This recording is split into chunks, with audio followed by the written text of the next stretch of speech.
कहानी हमें ऐसे दौर में ले जाती है जब पूरी दुनिया पर काली ताकतों का साया फैलने वाला होता है। तभी एक बच्ची जन्म लेती है जिसका नाम एलोरा रखा जाता है। कहा जाता है कि यही बच्ची बड़ी होकर पूरी दुनिया को तबाही से बचाएगी। लेकिन जैसे ही ये भविष्यवाणी काली ताकतों की देवी इन्हीं तक पहुंचती है, वो एलोरा को खत्म करने के लिए अपनी भयानक फौज उसके पीछे लगा देती है। हालात इतने खतरनाक हो जाते हैं कि एक बौना जादूगर और एक चोर मिलकर किसी तरह एलोरा की जान बचाते हैं। उसे हर खतरे से दूर रखने के लिए उसकी पहचान तक बदल दी जाती है, यहाँ तक कि खुद एलोरा को भी नहीं पता होता कि वो असल में कौन है। इसके बाद कहानी हमें महल के अंदर ले जाती है, जहाँ प्रिंसेस किट अपनी दोस्त के साथ तलवारबाजी की प्रैक्टिस कर रही होती है। लड़ते लड़ते वो सोच में पड़ जाती है कि महल की दीवारों के बाहर की दुनिया कितनी अलग होगी। तभी कुछ सिपाही वहाँ आकर बताते हैं कि शाम को होने वाली पार्टी में उसका शामिल होना बहुत जरूरी है, क्योंकि ये सीधे महारानी का हुक्म है। फिर हम प्रिंस को देखते हैं जो अपनी खास दोस्त के साथ वक्त बिता रहा होता है। वो उससे प्यार भरी बातें करता है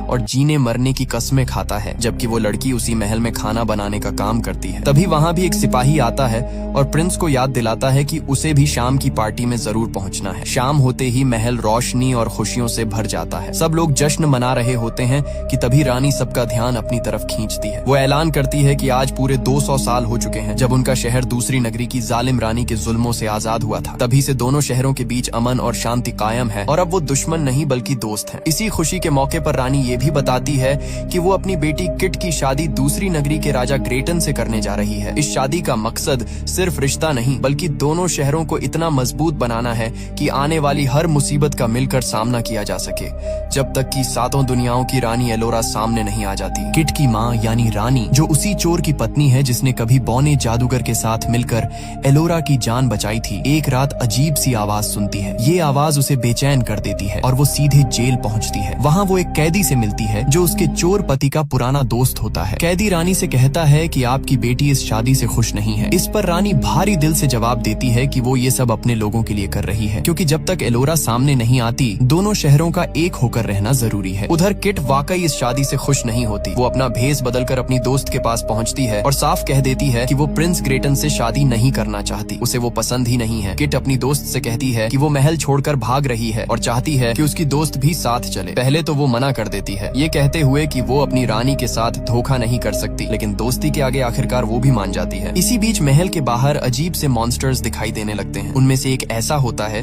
जो फूंक मारते ही पूरे इलाके में घना कोहरा फैला देता है। अचानक पूरा महल धुंध में डूब जाता है। गार्ड्स घबरा जाते हैं कि ये कोहरा अचानक कहां से आ गया। अभी वो समझ ही रहे होते हैं कि तभी मॉन्स्टर्स जोरदार हमला बोल देते हैं। किट और उसकी दोस्त भी तलवारें लेकर बाहर निकलती हैं और उनसे लड़ने लगती हैं, लेकिन कोहरे की वजह से न उन्हें दुश्मन ठीक से दिख रहे होते हैं और न ही मॉन्स्टर्स को ये पता चल पा रहा होता है कि वार कहां से आ रहा है। बस अंधाधुंध तलवारें चल रही होती हैं। जैसे ही हमले की खबर रानी तक पहुंचती है, वो बिना देर किए कैदी को आजाद कर देती है और उससे कहती है कि अब मेरे खून की रक्षा करना तुम्हारी जिम्मेदारी है। ये सुनते ही कैदी अपना हथियार उठाता है और मॉन्स्टर्स का सामना करने निकल पड़ता है। तभी एक मॉन्स्टर अपनी रॉड में काली ताकत का जादू भरकर उसे घुमाता है और रानी के सबसे बहादुर सिपाही पर हमला कर देता है, जिससे वो बुरी तरह घायल हो जाता है। उधर किट का भाई यानी प्रिंस अपनी दोस्त से शादी की बात कर ही रहा होता है कि उसे महल पर हुए हमले का पता चल जाता है। वो फौरन सतर्क हो जाता है और बिना वक्त गंवाए हथियार लेकर लड़ाई में कूद पड़ता है। महल के लोग पूरी ताकत से मॉन्स्टर्स का मुकाबला कर रहे होते हैं। तलवारें लगातार चल रही होती हैं, दोनों तरफ से लाशें गिर रही होती हैं। ये मॉन्स्टर्स बेहद खतरनाक होते हैं और गार्ड्स को भी गंभीर नुकसान पहुंचाते हैं। आखिरकार कैदी अपनी तेज धार तलवार से एक ही वार में मॉन्स्टर्स के लीडर का बाजू काट देता है, लेकिन तभी हालात पलट जाते हैं। आसमान से एक उड़ने वाली मॉन्स्टर आती है और सबके सामने प्रिंस को पकड़कर अपने साथ उड़ जाती है। प्रिंस के अगवा होते ही पूरे महल में मातम छा जाता है। रानी समेत सभी लोग सदमे में आ जाते हैं। अपने बेटे को बचाने के लिए रानी किट के साथ अपने कई सिपाहियों को भेजने का फैसला करती है, क्योंकि अब इसके अलावा कोई रास्ता नहीं बचता। साथ ही वो कैदी से कहती है कि तुम भी इनके साथ जाओ, क्योंकि महल के आसपास के सारे रास्ते और सरहदें तुम अच्छे से जानते हो। बदले में मैं तुम्हारे सारे गुनाह माफ कर दूंगी। कैदी ये शर्त मान लेता है, लेकिन सवाल करता है कि वो उड़ने वाली मॉन्स्टर प्रिंस को लेकर गई है तो हम उसे ढूंढेंगे कैसे। इस पर रानी उसे यकीन दिलाती है कि इसकी चिंता मत करो, इस पूरे सफर में तुम्हारी मदद एक बौना जादूगर करेगा। वो नदी के उस पार रहता है, तुम सब फौरन वहाँ जाओ। वो पहले से तुम्हारा इंतजार कर रहा होगा, क्योंकि जो कुछ भी हो रहा है वो बिल्कुल वैसा ही है जैसा उसने पहले ही बताया था। रवाना होने से पहले रानी किट के सामने एक ऐसा सच खोलती है जो सब कुछ बदल देता है। वो बताती है कि जिस जालिम रानी से पूरी दुनिया डरती थी वो असल में उसकी अपनी माँ थी। किट, रानी और प्रिंस तीनों उसी इसी खून का हिस्सा हैं, इसलिए उनकी रगों में भी वही खून बहता है। रानी बताती है कि वो जालिम रानी उनके और एलोरा के खून का इस्तेमाल करके फिर से जिंदा होना चाहती थी ताकि दुनिया पर दोबारा राज कर सके, क्योंकि उसकी आत्मा अभी तक भटक रही है। रानी ये भी कबूल करती है कि उसी बौने जादूगर के साथ मिलकर उसने अपनी माँ को मारा था और उसी के बाद वो खुद रानी बनी। उसकी माँ बुरी ताकतों के असर में इतनी डूब चुकी थी कि वो बुराई की देवी बन गई थी। यानी शुरुआत में जिन काली ताकतों की देवी का जिक्र हुआ था वो और कोई नहीं बल्कि रानी की माँ ही थी। वो आगे बताती है कि उसका मकसद एलोरा को मारकर दूसरी काली दुनिया का दरवाजा खोलना था ताकि वहाँ की सारी बुरी ताकतें इस दुनिया में आ सकें और एंडोरा समेत पूरी दुनिया पर कब्जा कर लें। इसी तबाही को रोकने के लिए रानी ने अपनी माँ को खत्म कर दिया ताकि दुनिया बचाई जा सके। इस बड़े खुलासे के बाद सब लोग महल से निकल पड़ते हैं। रास्ते में उन्हें महसूस होता है कि कोई उनका पीछा कर रहा है, तो वो छुप कर इंतजार करने लगते हैं। तभी वो प्रिंस की दोस्त को पकड़ लेते हैं जो कहती है कि वो भी इस सफर में साथ जाना चाहती है क्योंकि वो प्रिंस से बहुत प्यार करती है और उसे बचाने के लिए कुछ भी करने को तैयार है। जब उससे पूछा जाता है कि वो क्या कर पाएगी तो वो ईमानदारी से कहती है कि वो लड़ना नहीं जानती, लेकिन सफर के दौरान सबके लिए खाना बना सकती है। उसकी बात मान ली जाती है और उसे भी साथ ले लिया जाता है। इसके बाद सब लोग सरहद पार करके एक अजीब सी जगह में पहुंचते हैं। ये इलाका एक खास जादुई दीवार से घिरा होता है जिसे पुराने समय के महान जादूगरों ने बुरी ताकतों से बचाने के लिए बनाया था। अभी वो थोड़ा ही आगे बढ़ते हैं कि तभी कुछ रहस्यमयी लोग जिन्होंने अजीब मास्क पहने होते हैं उन पर हमला कर देते हैं। इस हमले में एक सिपाही मारा जाता है और बाकी जान बचाने के लिए भागने लगते हैं। वो नकाबपोश कबीला लगातार उनका पीछा करता रहता है। आखिरकार सामने एक गहरी नदी आ जाती है और मजबूरी में वो लोग घोड़ों समेत नदी में कूद जाते हैं। इसी से उनकी जान बच पाती है। नदी पार करने के बाद अब वो पैदल ही आगे बढ़ते हैं और उस जगह पहुंचते हैं जहां उन्हें आने को कहा गया था। तभी उनके सामने एक बौना आता है। किट उससे कहती है कि वो यहाँ के सबसे महान जादूगर और इस जगह के लीडर से मिलना चाहती है। उसी पल उनके सामने वही महान बौना जादूगर आ जाता है जिसके बारे में रानी ने बताया था और जिसने कभी एलोरा की जान बचाई थी। किट उसे सारी बात बताती है। इस पर बौना जादूगर कहता है कि वो किट को पहले से जानता है और ये भी कि उसका भाई अभी जिंदा है। मॉन्स्टर्स उसे उठाकर क्रोन के पास ले गए हैं। क्रोन रईसल नाम की जालिम जादूगरनी की खास सेवक है। उसके पास जबरदस्त काली ताकतें हैं और वो बेहद खतरनाक है। अब वही सारे उलटे सीधे और गलत काम कर रही है ताकि उस जालिम जादूगरनी को दोबारा जिंदा किया जा सके। वो बिखरे समंदर के पार बने एक बेहद पुराने शहर में रहती है और वहीं से सारी बुराई दोबारा सिर उठाने वाली है। तभी जादूगर फौरन कहता है कि उसने पूरी दुनिया घूमी है लेकिन बिखरे समंदर जैसा कोई शहर कहीं नहीं है। जादूगर समझाता है कि वो जगह इतनी ताकतवर और खतरनाक है कि हर कोई वहाँ पहुँच ही नहीं सकता। तभी उसकी नजर प्रिंस की दोस्त पर पड़ती है। वो अचानक चौंक जाता है, उसके पास आता है, उसका हाथ पकड़ता है और कुछ मंत्र पढ़ने लगता है। देखते ही देखते उसके बाजू पर एक निशान उभर आता है, बिल्कुल वही टैटू जो जन्म के वक्त एलोरा के बाजू पर था। हैरानी से जादूगर सच खोल देता है कि वो कोई आम लड़की नहीं बल्कि जादूगरनी एलोरा है, सातों दुनियाओं की रानी जिसे काली ताकतों से इंसानियत को बचाना है। वो चेतावनी देता है कि सरहद पार करके यहाँ आना उसके लिए खतरनाक हो सकता था, लेकिन वो लड़की इस बात को मानने से इनकार कर देती है। वो कहती है कि उसे कोई गलत फहमी हुई है, वो कोई जादूगरनी नहीं बस एक साधारण लड़की है जो खाना बनाती है। मगर जादूगर यकीन के साथ कहता है कि वही असली एलोरा है। अब ये बात क्यों सच है, इसके लिए कहानी कुछ साल पीछे चली जाती है। जब इस जादूगर ने एलोरा की जान बचाई थी तो उसने उसे किट की माँ यानी रानी के हवाले कर दिया था ताकि वो उसकी पहचान दुनिया से छुपा कर उसकी हिफाजत कर सके। कुछ समय बाद जादूगर रानी के पास आता है और कहता है कि अब वक्त आ गया है, एलोरा को वापस मुझे सौंप दो ताकि हम उसे जादू की ट्रेनिंग दे सकें। लेकिन रानी मना कर देती है। उसका कहना था कि एलोरा अब भी बच्ची है और उसे जंग और खतरों से दूर रखना ही बेहतर है। जादूगर समझाने की कोशिश करता है कि वो लोग देर कर रहे हैं और दुश्मनों को हमेशा नहीं रोका जा सकता। अगर अभी उसे नहीं सिखाया गया तो उसका जादू धीरे धीरे खो सकता है। इस बात पर रानी गुस्सा हो जाती है और कहती है कि वो अभी इतना बड़ा जादूगर नहीं बना कि उसकी बेटी को ट्रेन करने की जिम्मेदारी उसे सौंप दी जाए। ये सुनकर जादूगर बुरी तरह आहत हो जाता है और वहाँ से चला जाता है। वापस मौजूदा वक्त में जादूगर सबको अपनी बस्ती ले आता है। जैसे ही लोगों को पता चलता है कि एलोरा जिंदा है और वापस आ गई है, पूरा गाँव खुशी से झूम उठता है। सब लोग बड़े प्यार और सम्मान से उससे मिलते हैं। लेकिन असलियत ये होती है कि एलोरा को अभी जादू करना आता ही नहीं। रानी ने सालों तक उसकी पहचान छुपाकर उसे महल के किचन में काम पर रखा था, सिर्फ उसकी जान बचाने के लिए। इधर जब रानी को पता चलता है कि एलोरा प्रिंस को बचाने के लिए भी निकल गई है तो वो बेहद परेशान हो जाती है। वो फौरन अपने सबसे बहादुर सिपाही को भेजती है ताकि वो एलोरा को पकड़कर वापस ले आए। लेकिन साफ दिखता है कि ये सिपाही मॉन्स्टर के हमले में घायल होने के बाद अंदर से बदल चुका है। उसके शरीर और हरकतों में अजीब सी तब्दीलियां आ रही होती हैं। उधर बौनों की बस्ती में एलोरा के आने की खुशी खुशी में जश्न मनाया जा रहा होता है, जबकि एलोरा जादूगर से बार बार पूछ रही होती है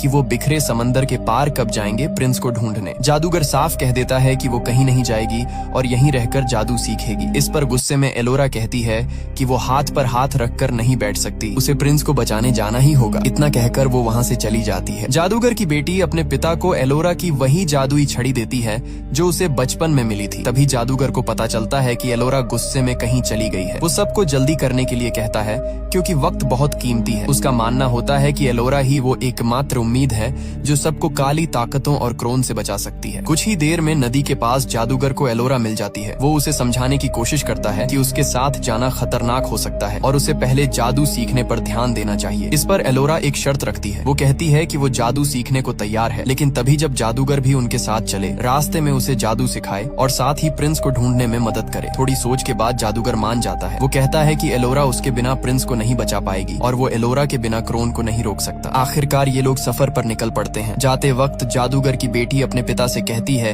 कि अपना ख्याल रखना, आप अब एक महान जादूगर हैं और मुझे आप पर पूरा भरोसा है। और इसी भरोसे के साथ उनका अगला खतरनाक सफर शुरू हो जाता है। रास्ते में कैदी किट से एक अहम बात शेयर करता है। वो बताता है कि एलोरा के पिता भी एक महान जादूगर थे और उनके पास एक ऐसा जादुई कवच था जिसे बेहद ताकतवर माना जाता है। उसी कवच की तलाश में उसने अपनी पूरी जिंदगी गुजार दी, लेकिन आज तक वो उसे ढूंढ नहीं पाया। थोड़ा आगे चलकर जादूगर रुकता है और एलोरा को कुछ बीज देता है। वो उसे जमीन में दबाने को कहता है और साथ ही कुछ जादुई मंत्र पढ़ने के लिए कहता है। ये मंत्र काफी मुश्किल होते हैं और एलोरा उन्हें ठीक से बोल भी नहीं पाती। जादूगर उसे समझाता है कि बार बार अभ्यास करो। अगर तुम मंत्र याद कर पाई और इस जमीन से पौधा निकल आया तो समझ लेना कि तुमने जादू सीख लिया है। एलोरा पूरी रात अभ्यास करती रहती है। शाम से सुबह हो जाती है, लेकिन उस जगह से कुछ भी नहीं उगता। निराश होकर वो जादूगर से कहती है कि उसे लगता है वो कोई जादूगरनी नहीं है। ये सुनते ही जादूगर गुस्से में आ जाता है और कहता है कि अगर वो इतनी सी पंक्ति भी याद नहीं कर पा रही तो उस खतरनाक जादुई शहर में कैसे टिक पाएगी जहाँ उसे बड़े बड़े मंत्र बोलने होंगे।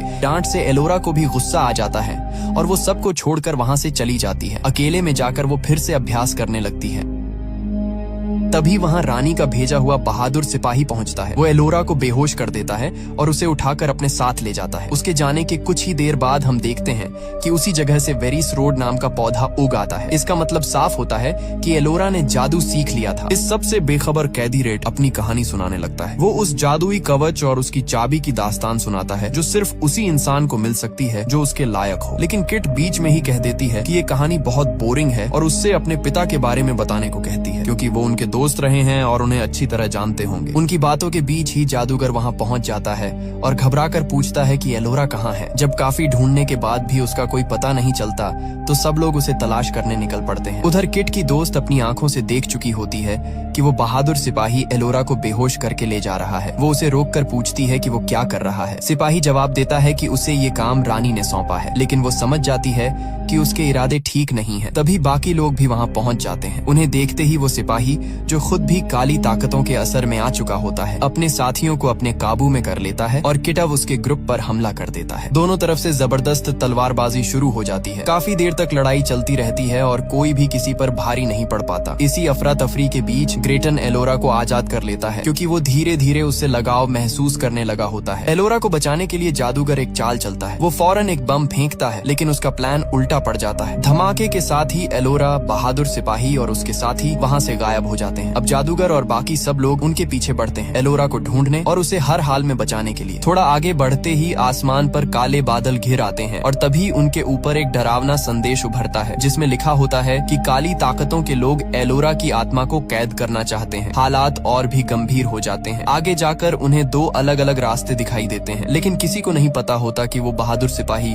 एलोरा को लेकर किस रास्ते से गया है। मजबूरी में सब लोग दो दो की टीम बनाकर अलग अलग दिशाओं में आगे बढ़ने का फैसला करते हैं। रास्ते में किट कैदी से पूछती है कि वो उसके पिता के साथ रहा है, फिर भी उनके बारे में ज्यादा कुछ क्यों नहीं बताता। तब कैदी खुलकर बताता है कि सिर्फ वो ही नहीं, बल्कि किट के पिता भी उस जादुई कवच की तलाश में थे। वजह ये थी कि उसी कवच की मदद से जालिम जादूगरनी और काली ताकतों को इस दुनिया में आने से रोका जा सकता था। यहाँ तक कि ग्रहों के रास्ते भी बंद किए जा सकते थे। थोड़ा और आगे बढ़ने पर उन्हें खंडहर का एक दरवाजा दिखाई देता है। अंदर जाते ही वहाँ एक पुराना कुआं होता है। बिना कुछ सोचे कैदी सीधे उस कुएं में कूद पड़ता है। कुछ देर बाद वो बाहर निकलता है और उसके हाथ में जादुई कवच की चाबी होती है। उसकी जिंदगी की एक बड़ी तलाश आखिरकार पूरी हो चुकी होती है। वो बिना वक्त गंवाए बाहर आता है, किट का हाथ पकड़ता है और उसे लेकर वहाँ से भागने लगता है। किट उससे पूछती है कि कुएं में क्या मिला, लेकिन वो कुछ भी नहीं बताता। उधर बहादुर सिपाही एलोरा को पहाड़ के उस पार ले जाने वाला ही होता है कि तभी ग्रेटन और उसके साथी वहाँ पहुँच जाते हैं। ग्रेटन गुस्से में एक पत्थर उठाकर सिपाही के सिर पर मारता है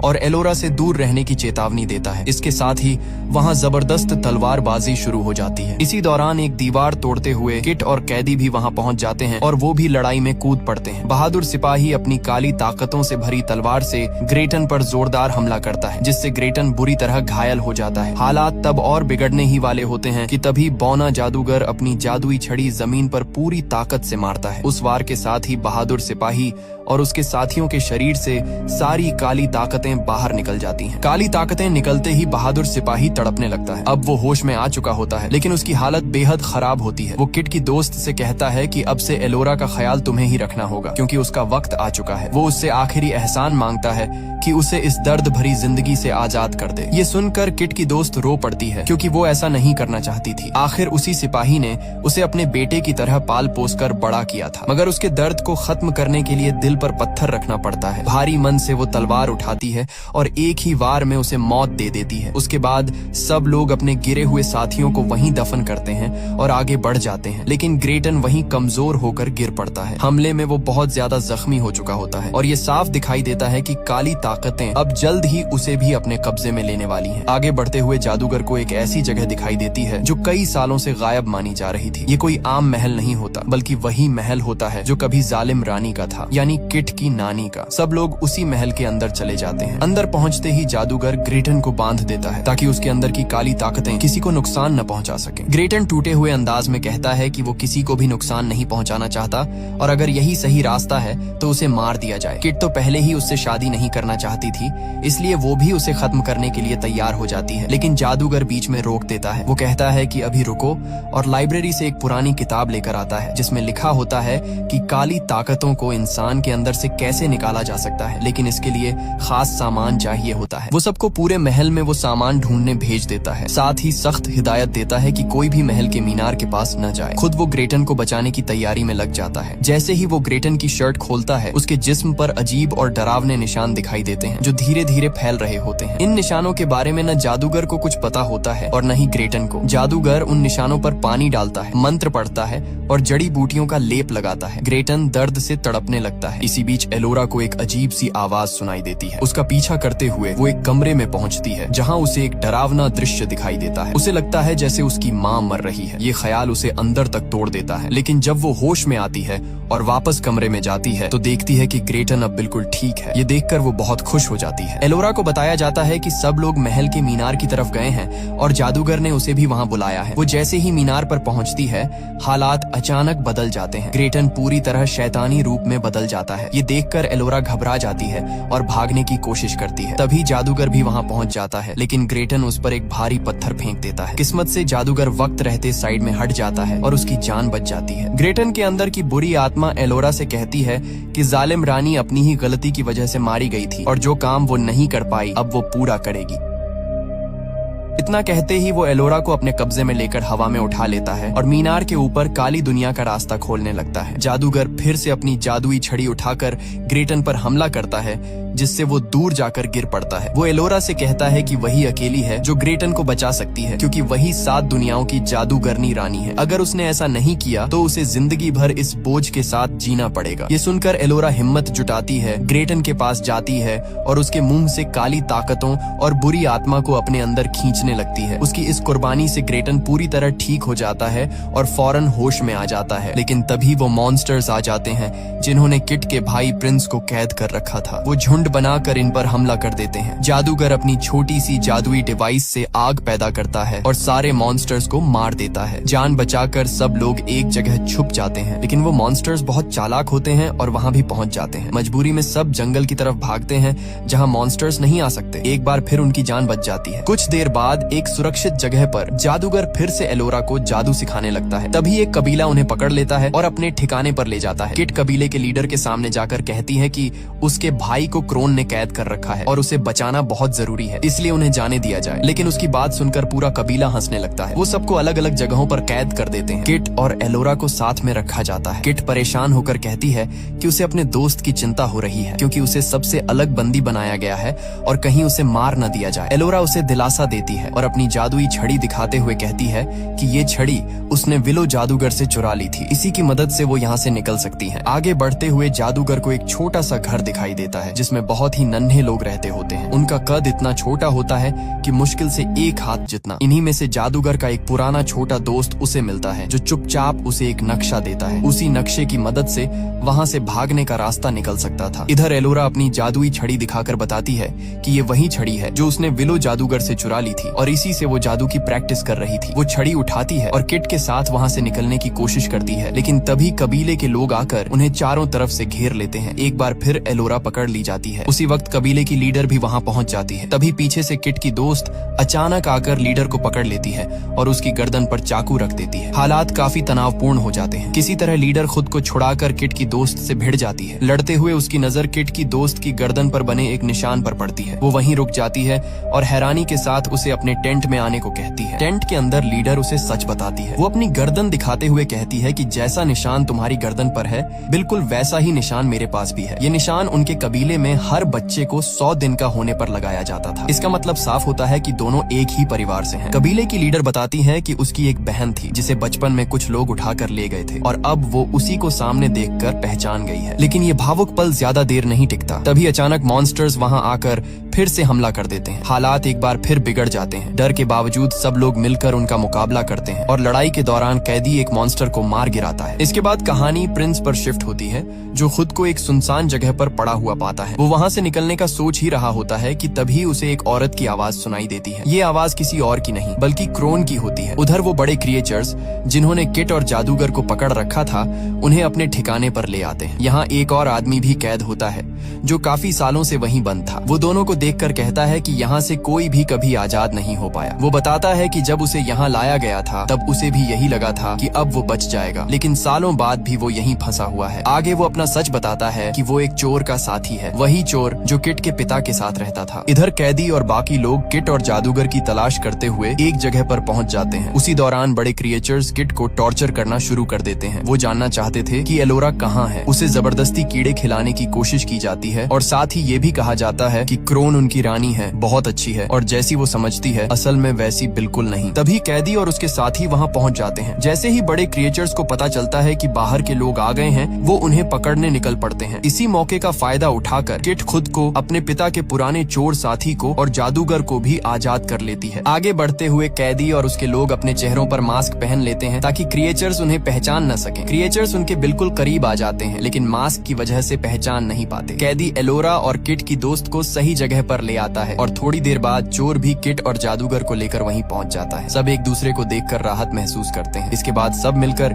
एक छुपी हुई तिजोरी खोलने का फैसला करते हैं, इस उम्मीद में कि अंदर कोई खजाना होगा। अंदर जाने से पहले उनसे 2 पहेलियां पूछी जाती हैं। सही जवाब देने पर रास्ता खुलता है, गलत जवाब पर मौत तय थी। सोच समझकर सही जवाब दिए जाते हैं और वो अंदर पहुंच जाते हैं। अंदर सच में ढेर सारा खजाना होता है। वहीं एक जादुई कवच भी मिलता है जिसे कैदी अपने पास रख लेता है। रेड को वहाँ अपने पिता की तलवार दिखाई देती है। तलवार के साथ एक खास जादुई शब्द भी होता है जिसे पेड़ी अपने पास रख लेता है। अपने पिता की तलवार देखकर रेड काफी भावुक हो जाती है। वो तलवार तो उठा लेती है लेकिन साथ ही उसे अपने पिता की आवाजें सुनाई देने लगती हैं। वो उनकी तरफ जाने लगती है मगर एलोरा वक्त रहते उसे रोक लेती है। जैसे ही ये लोग वहाँ से निकलने की कोशिश करते हैं उनके सामने फिर से बड़े क्रिएचर्स आ जाते हैं। दोनों तरफ से जोरदार लड़ाई होती है। जान बचाने के लिए सब लोग भागकर दूसरी जगह पहुँचते हैं लेकिन आगे रास्ते में नीचे गहरा पानी होता है। किट फिसलकर नीचे गिर जाती है। उसे बचाने की पूरी कोशिश की जाती है। एलोरा अपनी छड़ी से जादू भी करती है लेकिन कोई फायदा नहीं होता क्योंकि जिस रास्ते से किट नीचे गिरी थी वो पूरी तरह बंद हो चुका होता है। प्रिंस उस सुनसान जगह पर फंसा हुआ था। बार बार घूमकर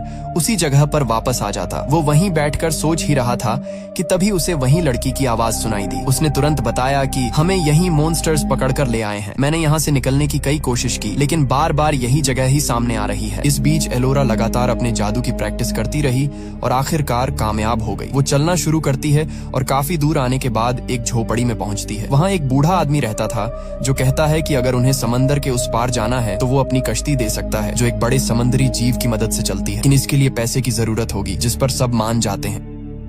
उधर प्रिंस की आंख खुलती है और वो देखता है कि लड़की उसके सामने नहीं है। थोड़ी दूरी पर वो खड़ी मिली और कहती है, हमें इस पीली रास्ते के उस पार जाना चाहिए, शायद यही सही रास्ता है। प्रिंस को ये अजीब लगता है। तभी झोपड़ी पर मॉन्स्टर्स हमला कर देते हैं। बचने के लिए ग्रेडन सबको कश्ती में बैठाता है और समंदर की तरफ निकल पड़ते हैं। कश्ती के पीछे समुद्री जानवर का रौद्र स्वर सुनाई देता है। मॉन्स्टर्स अभी भी पीछा कर रहे थे। एलोरा जादू करती है लेकिन कोई फायदा नहीं होता। तभी ग्रेडन बांसुरी बजाता है और उसकी धुन के जादू से हवा में फैलकर मॉन्स्टर्स पीछे हट जाते हैं। ऐसा देखकर पता चलता है कि ग्रेडन भी जादूगर है। समंदर के पार पहुंचकर ग्रेडन समंदरी जानवर को खाना खिला रहा था और एलोरा जादू की नई तकनीकें सीख रही थी। उधर लड़की प्रिंस से अजीब बातें कर रही थी और कहती थी कि मैं तुमसे पहले यहाँ पहुंची। प्रिंस शक में पड़ता है और पूछता है, क्या तुमने मुझे यहाँ लाया? लड़की कोई जवाब नहीं देती, बस कहती है, छोड़ो, चुपचाप मेरे साथ चलो। फौरन वहाँ से भागने लगता है। जादूगर को लगता है कि उसकी बेटी खतरे में है, इसलिए वह भी जाने का फैसला करता है, लेकिन एलोरा कहती है, नहीं, यहीं रहो, हमें आपकी जरूरत है। ऊपर से सफर अभी पैदल करना था क्योंकि समंदरी जानवर बीमार हो गया था। जैसे ही वे आगे बढ़ते हैं, सामने एक खाई आ जाती है। सब समझ जाते हैं कि रास्ता भटक गया है। किट और एलोरा नीचे खाई में कूद जाती है। काफी नीचे उतरकर आसपास देखती हैं और एक शहर दिखाई देता है। प्रिंस लड़की की बातों में आकर कहता है, तुम जैसा कहोगी मैं वैसे ही करूंगा। लड़की प्रिंस को पीले रंग का जादुई पानी पिलाती है। पानी पीते ही प्रिंस का हाव भाव पूरी तरह बदल जाता है। उसे देखकर किट और एलोरा काफी डर जाती हैं। दरअसल प्रिंस अब लड़की के कब्जे में आ गया था। पानी के जादू के प्रभाव से वह लड़की के नियंत्रण में होकर अपनी बहन और एलोरा के पास आता है। एलोरा ने पूछा, तुम्हें कैसे पता चला कि मैं एलोरा हूँ? क्रोन ने जवाब दिया, मुझे क्रोन ने बताया, वो यहीं मिली। बहुत अच्छी है, जैसा कहा जाता है, बिल्कुल वैसी नहीं। यानी वह लड़की जो इतने समय से प्रिंस के पास थी वास्तव में क्रोन थी। किट तुरंत प्रिंस को समझाती है, भाई अपनी आंखें खोलो, वह सिर्फ अच्छा बनने का नाटक कर रही है। उसे इस्तेमाल करके जालिम रानी को फिर से जिंदा करने की कोशिश हो रही है। सारे लोग खाई के पास खड़े सोच रहे थे कि क्या करना चाहिए। प्रिंस, किट और एलोरा क्रोन के पास जाते हैं। प्रिंस कहता है कि हमें क्रोन की मदद करनी चाहिए। क्रोन उन्हें पीली रोशनी के उस पार जाने को कहती है। किट और एलोरा उसकी बात मानकर वहाँ पहुँच जाती हैं। वहाँ उन्हें किट की माँ मिलती है जो कहती है, बेटा मुझे माफ करना, मैंने सब कुछ छुपाया, सब तुम्हारी भलाई के लिए किया। प्रिंस भी वहाँ था और उसकी शादी होने वाली थी। किट को सब कुछ नकली लग रहा था। बाहर ग्रेडन, किट की दोस्त और कैदी भी पहुँचते हैं, लेकिन तूफान की वजह से दरवाजे जम जाते हैं। दूसरी दुनिया में एलोरा प्रिंस को बताती है कि उसने बहुत सारे जादू सीख लिए हैं। प्रिंस उसे वही पीला पानी देता है ताकि एलोरा क्रोन की साइड में आ जाए। इसी बीच किट को अपने डैड दिखाई देते हैं और कहते हैं कि एलोरा को बचाना तुम्हारा काम है। किट जल्दी से एलोरा को देखने जाती है, लेकिन वहाँ सिर्फ क्रोन बैठी होती है और कहती है कि वह भी पीला पानी पिए ताकि उनके खानदान के लोग उसकी शक्ति में शामिल हो जाएं। शादी शुरू होने ही वाली थी कि तभी बौना जादूगर आ जाता है और एलोरा को सपने से बाहर निकाल देता है। वह सभी पत्थर बने लोगों को जिंदा करता है और क्रोन का असली भयानक रूप सामने आता है। एलोरा उससे लड़ती है जबकि कैदी और बाकी लोग मॉन्स्टर्स से लड़ते हैं। ग्रेडन भी आता है और अपनी जादुई छड़ी से क्रोन पर हमला करता है, लेकिन क्रोन इतनी ताकतवर थी कि उसे कोई नुकसान नहीं होता। क्रोन गुस्से में ग्रेडन को उठाकर पीली रास्ते में फेंक देती है जिससे उसकी मौत हो जाती है। सबको दुख होता है। कैदी जादुई कवर किट को देता है, कहते हैं कि शायद ये तुम पर असर करे। एलोरा अकेले ही क्रोन से लड़ रही थी। जादूगर भी पत्थरों वाले इंसानों से लड़ रहा था जो क्रोन के सिपाही थे। एलोरा डर कर छुप जाती है। तब जादूगर उससे कहता है, तुम बहादुर हो, डर मत, क्रोन से लड़ो, अपने डर को बाहर निकालो। एलोरा अपने डर को निकालकर पूरी ताकत से क्रोन पर हमला करती है। क्रोन के सीने में छेद हो जाता है और उसका दिल जलकर राख हो जाता है। मरते मरते क्रोन अपने जवानी वाले रूप में आती है। प्रिंस उसके पास जाता है। क्रोन प्रिंस से कहती है कि अब जालिम रानी की लड़ाई तुम्हें ही लड़नी होगी और इस शेर पर तुम राज करोगे। उसी समय प्रिंस का भाई शैतान बन जाता है क्योंकि उसके अंदर क्रोन और काली ताकतें आ जाती हैं। किट जादुई कवर पहनकर एक्टिवेट करती है और उसके अंदर भी ताकतें आ जाती हैं। वह तलवार लेकर अपने शैतान भाई से लड़ती है। काफी देर तक लड़ाई होती है, लेकिन किट अपने भाई को मारना नहीं चाहती। तभी जादूगर आता है और कहता है कि भाई अंधेरों में है, इन ताकतों से बाहर आ जाएगा। किट उन ताकतों की मदद से अपने भाई को ठीक कर देती है। प्रिंस को अपने बचपन और परिवार के साथ बिताए पलों की याद आती है और वह काली ताकतों से बाहर आ जाता है। उसका चेहरा भी सामान्य हो जाता है। ग्रीडन भी जिंदा था क्योंकि क्रोन ने उसे पीली रास्ते में फेंक दिया था और वह दूसरी दुनिया में आ गया था। उसकी आंख खुलते ही एलोरा सामने थी जो कहती है कि वह अकेली राज नहीं कर सकती, उसे ग्रीडन की मदद चाहिए। फिर सामने एक बड़ी मॉन्स्टर आर्मी दिखाई देती है। अब खुलासा होता है कि ये एलोरा नहीं बल्कि क्रोन थी जिसने एलोरा का रूप धारण किया था ताकि ग्रीडन को अपने कब्जे में कर सके। वो ग्रीडन का इस्तेमाल दुनिया पर राज करने और गलत काम करने के लिए करने वाली थी। इसके साथ ही